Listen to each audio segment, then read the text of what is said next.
fibroids, cancer of the cervix, uterus, anything relating to that, endometriosis. Now, as usual, I need to state my disclaimer. I am not at all a medical doctor, nor do I ever intend to be. I would love to be a doctor of naturopathy, and I intend to do that at some point, but I'm not yet.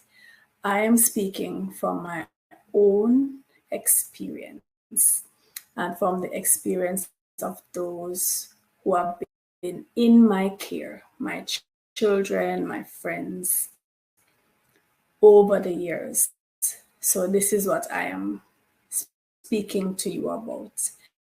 I'm going to share with you some herbal remedies that I have used, and I'm also going to share with you, I've always talked about my diet, the fact that it's mostly vegan. I do eat fish occasionally, but it's been pretty much vegan since I was 13 years old.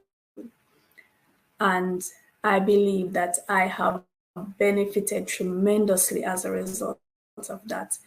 And one of the areas in which the benefit has come is in reproductive health, right? My reproductive health. So I'm going to share that with you. Let me give you an update on my grape juice fast. So for those of you who have been following, I've been on my second grape juice fast. This one started in January, and it's a 40-day grape juice fast. So today makes 28 days since I've been on this grape juice fast. And so far, I've lost 21 pounds, right? 21 pounds.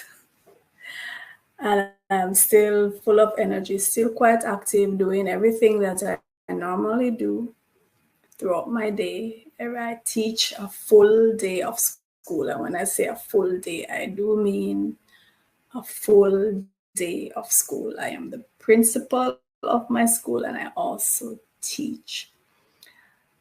I have YouTube channels that I manage, putting out videos on top of videos. I have so many things. My life is packed.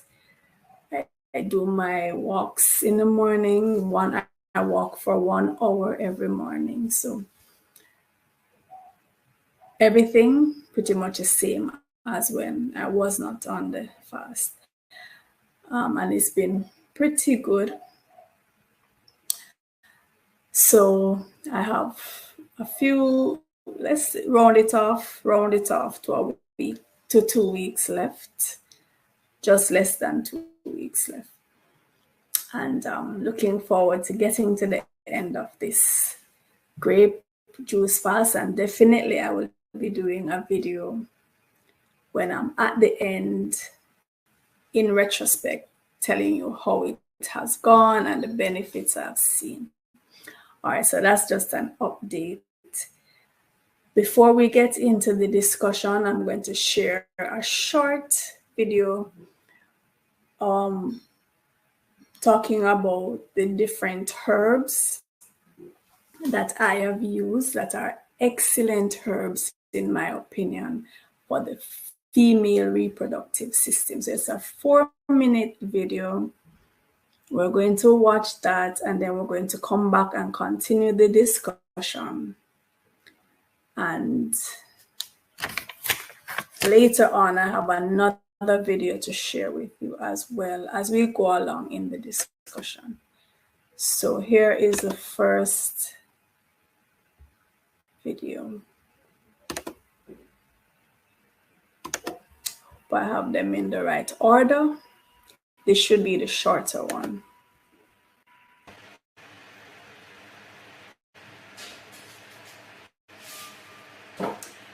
Hi Valiants, welcome back to Vibrant Authentic Living. This is Nandi and I want to share with you today my favorite herbs for the female reproductive system. Right, so these are 4 herbs. Let me come closer so you can see them. So this is the guinea hen root, guinea hen weed, sorry. The leaves and stems of the guinea hen weed. This herb here is a red raspberry leaf.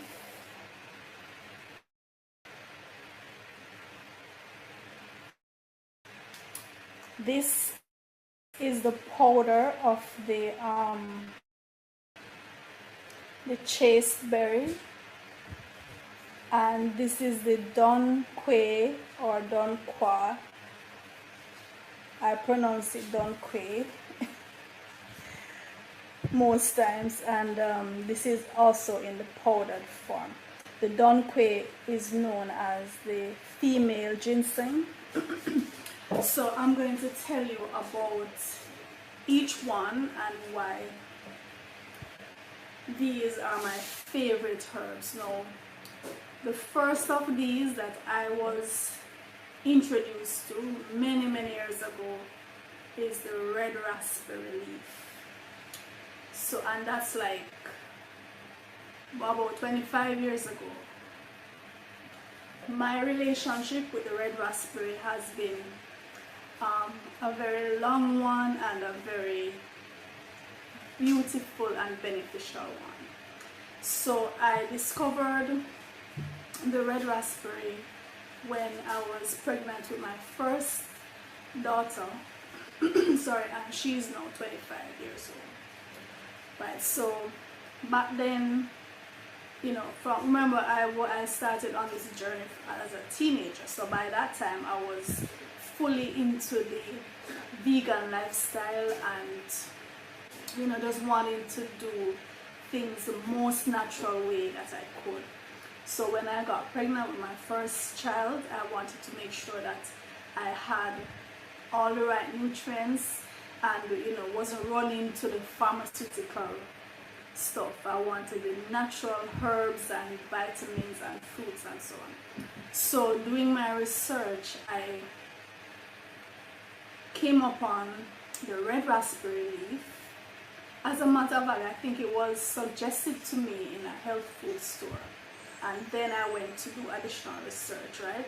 And the lady, I remember the lady in the store, she was saying this is a great herb for females, especially women who are planning to become pregnant or already pregnant and breastfeeding. And let me tell you, from my experience, I can swear by this herb, red raspberry leaf.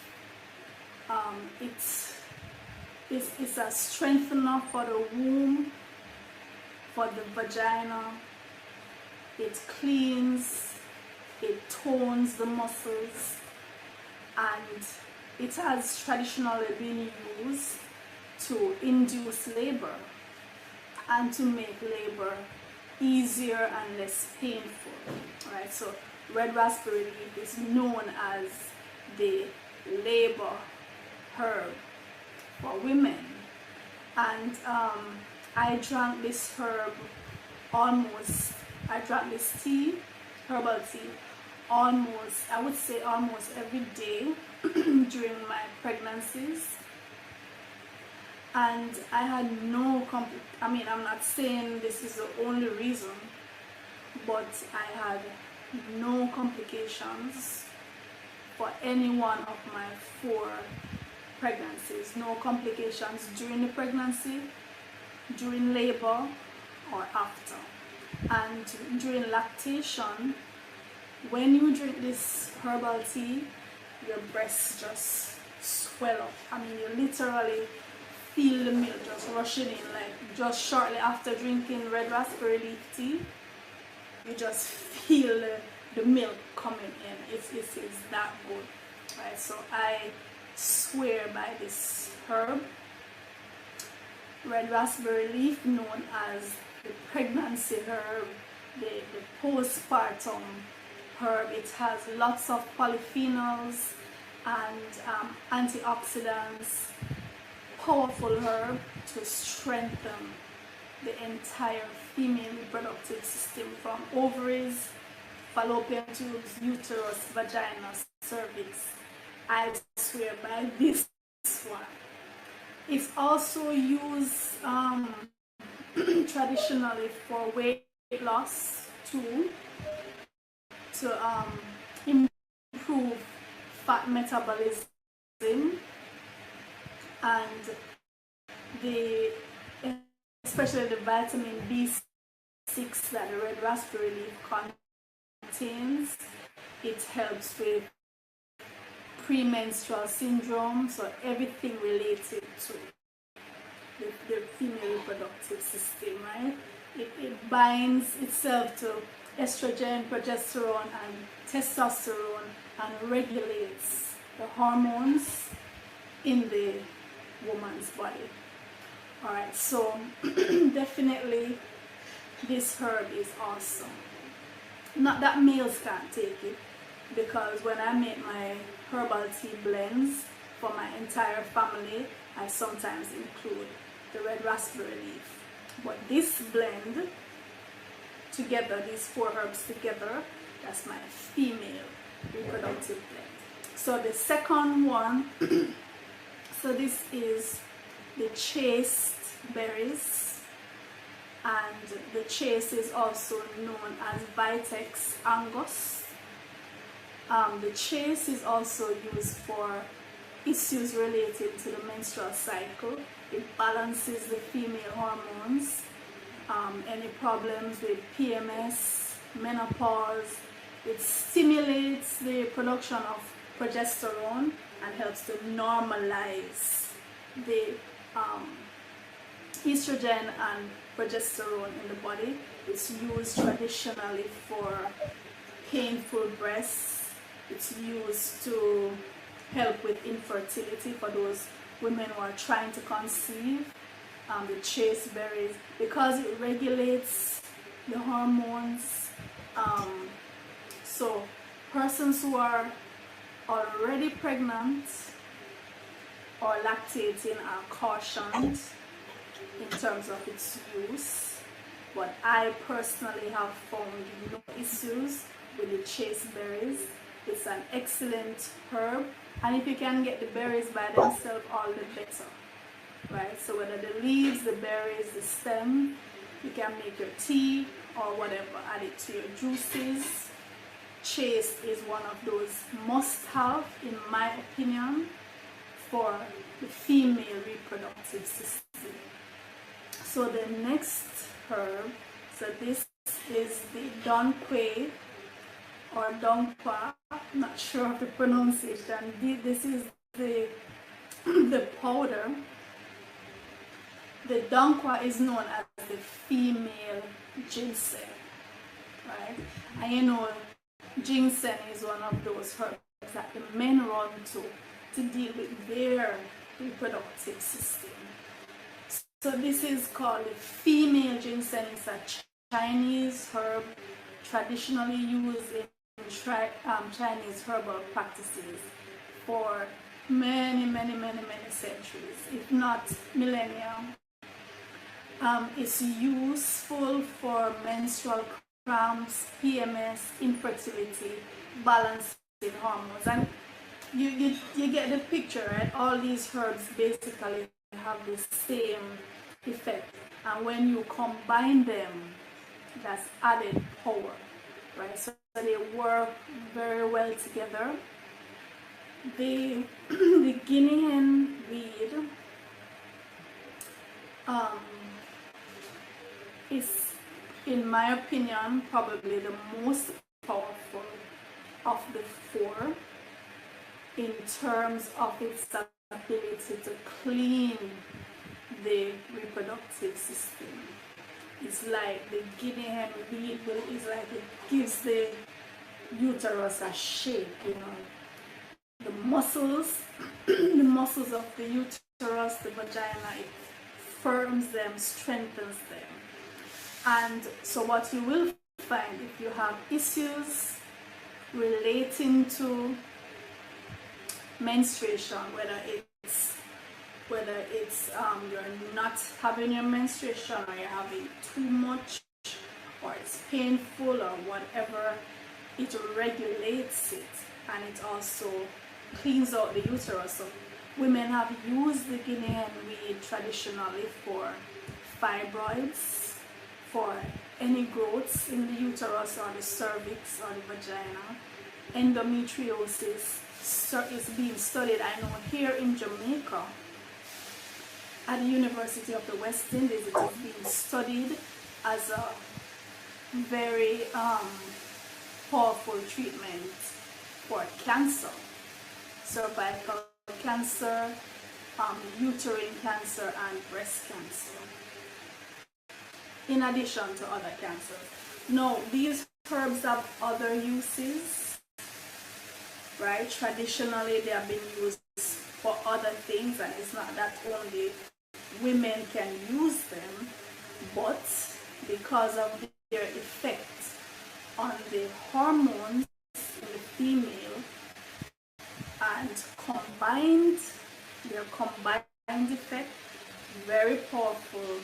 So I use it to strengthen my reproductive system, and it is something that I would recommend based on my experience with these four herbs. I know them personally. You know, as I said, for the red raspberry leaf, I've used it for decades. The guinea hen, traditionally in Jamaica, we use it for the same complaints. So, for example, because of how powerful it is, persons even use it for abortions, right? So, not a recommendation, but I'm just telling you what it has been used for traditionally, right? But so if you want to just give your reproductive system that boost, that extra toning, strength, and to regulate your hormones, these are four herbs you can try in combination or separately, because each one on their own is a powerhouse. Alright, so here they are again. So this is the guinea hen weed, red raspberry leaf, the chaste berries, and the donkey, powdered donkey. Alright, so if you have not yet subscribed to the channel, please go and do so now. Also check the link in the description if you want to go on over to Patreon and become a supporter of the channel. And until next time, this is Nandi.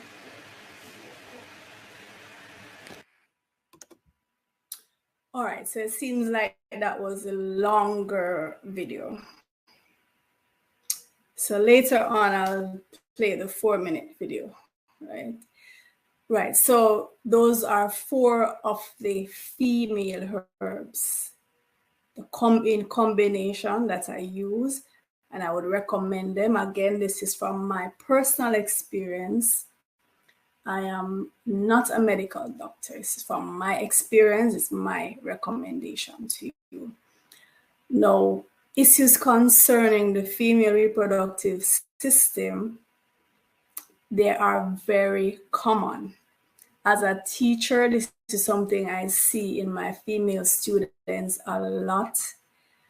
And so almost every week we have persons, the girls having to deal with it. Sometimes they come to school and the parents have to come and pick them up because of the pain they're in, because of the vomiting, the headache, the nausea, and then some of them have to be relying heavily on the pharmaceuticals, right? The pills, the tablets, to keep down the pain and the discomfort that they feel. So it affects them a lot. It interrupts their life. And another thing that we don't usually talk about, but is the way that boys and men view girls and women.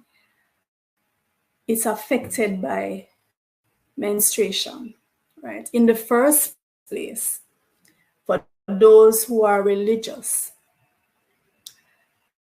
the religion might tell you the woman is menstruating because she's unclean, or she's unclean during the time of menstruation, right? Some religious texts will actually state that this is the time when she's unclean. For some persons, they will not eat from a woman who was prepared food while she's menstruating. Certain things she's not allowed to even touch because she's menstruating. I've heard a religious man, a very highly respected religious man, even explain when he was asked, why is it that the women were not allowed in certain religious places, and why could they go to the monasteries, which were in days gone by were situated way up, on the tops of mountains, or way up in the wilderness, out in the wilderness. And this religious man, very highly respected, very well known, his explanation with a very straight face was that, well, it was dangerous for the group to include women going on these treks, because the wild animals would sniff her and know that she was menstruating, and that blood would attract them to the group, right? So the women, you could call it discriminated against. They were not allowed because they pose a danger to the group, because the bears and the lions and whichever other wild animal would sniff them out because they were menstruating, and that is why only men were allowed. I heard this wise old man say with his own mouth, with my own ears, I heard. And I've heard my male students, teenagers, make certain statements with regards to the girls when they are menstruating, right? Sometimes, so for example, we might be on a trip, a school outing, and one of the girls, her period comes. And the thing with these girls now, they are not afraid to let the boys know that they're menstruating, which is a good thing. In days gone by, the girls would even try to hide it, right? So it's a good thing now that the girls are accepting this, and they're not afraid or ashamed to say it. But I've heard boys say, when they hear that the girl is menstruating, or her period starts again, she's gonna be miserable, she's gonna be cumbersome to deal with, she's gonna be moody. So it's like she's a spoiled sport, right? whether she's on the trip or we might be at PE class, she's a spoiled sport because her mood is going to change. She might not want to participate as much. She's just no longer fun. And if they already think, if they were raised in a religious home to think that these girls are now unclean, untouchable, in addition to the fact that they have now become cumbersome, she's in pain, she's miserable, she's not fun to be around. It affects how boys view girls and ultimately how men view women, right? It adds to the negative notion that some males have towards females. Now, myself, as someone who has never gone through premenstrual syndrome, never experienced the pain, never experienced the clotting and the vomiting and the headaches and everything that goes with that, and knowing that a lot of this is preventable, it's something that it wears on my heart to know that, hey, this is preventable, this is avoidable, and here are these girls having to go through this, all the cramping, the clots, all of that is, in my opinion and from my experience, you don't have to do it. I have never experienced it, and I attribute that to my diet, which has been mainly vegan since I was a teenager, early teenager, 13, I started on this journey. My daughters were raised in this way, and they have never complained of PMS or any kind of menstrual related issues. So it is something that this diet is something that I recommend. I strongly recommend it to women and girls. If it's even that you make sure you add more fruits and veggies and so on, even if it's just like the week of your period or the week leading up to your period, if that's all you can do, well, do that. And I also recommend those herbs that you just saw me talk about in the video that I just played, right?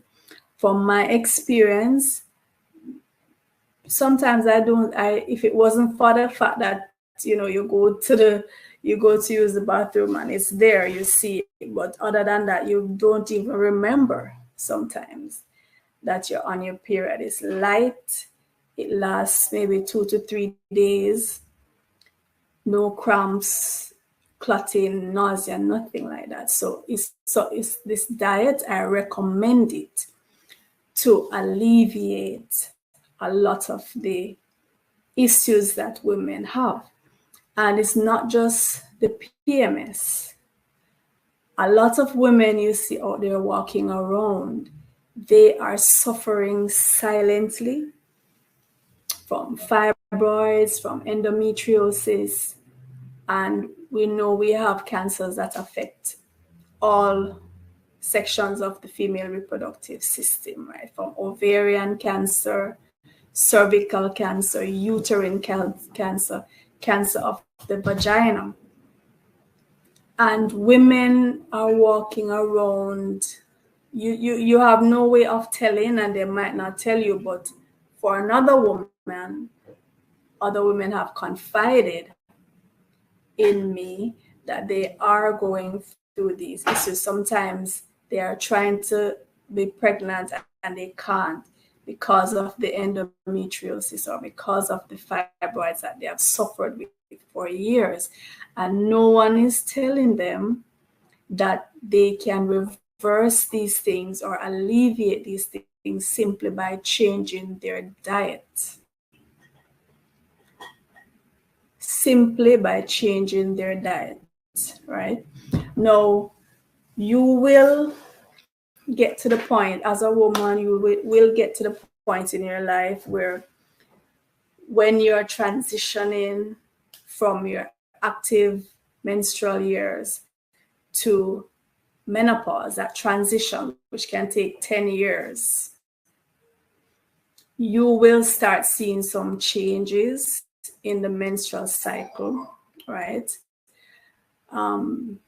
Some spotting, stuff like that, but certainly nothing compared to the PMS that most women suffer. For women who have been on a vegan diet, especially a raw vegan diet, they experience light spotting. Their periods are very, very short, 2 to 3 days, and it's over. There isn't this prolonged and heavy bleeding and clotting and pain and cramping and discomfort, bloating and things like that. So I would strongly recommend that you consider, and even when you're pregnant, the pregnancy for me, I've been pregnant 4 times, and they've all been just a walk in the park by comparison to what I hear other women, how I hear other women describe their pregnancies, right? Easy going through, easy coming out, easy afterwards, right? My second child was delivered at home by myself on my own, and there was no complication. I've never had any complication during pregnancy. And I strongly believe that it is as a result of my diet and my lifestyle, being active, meditating, as many fruits and veggies as possible, the herbal teas. I attribute it to that. Now I'm going to share now the shorter video. Hopefully I get it right this time. I was to share the shorter video first. So let me see if I find the short one.